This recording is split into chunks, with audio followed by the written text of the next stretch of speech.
I woke up on Monday, July 11th, the day of my first ever Nerdfighter gathering at 6 a.m., much earlier than I was planning on getting up, and much earlier than I need to get up for the festivities. It's too damn early. After watching, obviously, Ben Hughes and getting ready, I went out. Okay, so this is going to be Blue TJ for a little while. What makes this exceptionally exciting for me is that this is my first Nerdfighter gathering. Now, the only Nerdfighters I've ever known have been Nerdfighters that I have made into Nerdfighters. So this is going to be the first time that I've met somebody who watches the Vlogbrothers who doesn't do that because I showed it to them. After getting some money in the presence of this amazingly antique car, I left to catch my train. Now, I can't be certain, but I am almost positive that that's the sound of my train leaving. It was. So kind of good news and bad news on this front. I seem to have missed the train, stopped for about 10 seconds. On the positive side though, I picked up a passenger.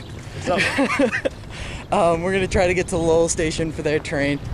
Do you know the way to it? Lowell Station, no idea. Okay, I'll have to search it. So, I'm definitely not at the Lowell Station. I just dropped off Neil, who's the guy I picked up. He's a really nice guy. Neil, if you're watching this, hey, how's it going?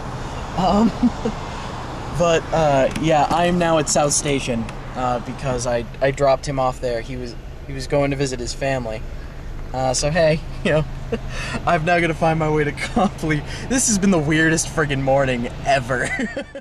The day ended up getting a little bit more scary when this happened. Why am I in Southie? And a little more annoying once I realized I had cracked my windshield somehow. But I still found myself laughing about the whole ordeal, because no matter what had happened up to that point, it was still only 11:15 in the morning. So I still had an hour and 45 minutes before the actual gathering. Not to mention the fact that I was actually in my favorite town in the world. That I was in this town that, even though it was 225 years old, had kind of modernized itself while not losing its abundant charms. Eventually, I found myself at the meeting place, the Boston Public Library, which is just absolutely beautiful. And considering it was my first time ever being there, I was just ecstatic about it. And this courthouse was amazing, as well as to see that even though it's the middle of the summer, this place was packed with people wanting to learn. I met up with these 4 amazing Nerdfighters, and we embarked upon our mission to spread the word about Nerdfighteria by putting notes in John Green's books at both the public library and over at the Prudential Center. We made sure to do quick work of it, except for at the last one where we got caught and almost kicked out. But as we walked around, we got to look at the amazingness that is Boston.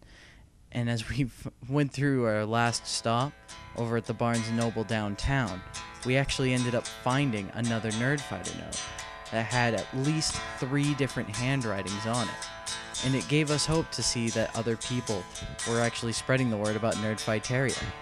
And as I walked around after the Nerdfighter gathering was over, I realized that when you live your entire life on the outside and find yourself finally living on the inside of a group that has the same ideals as you, that tries to do all the same things that you do to help spread the word about intellectual thought and stuff like that, you are never truly alone.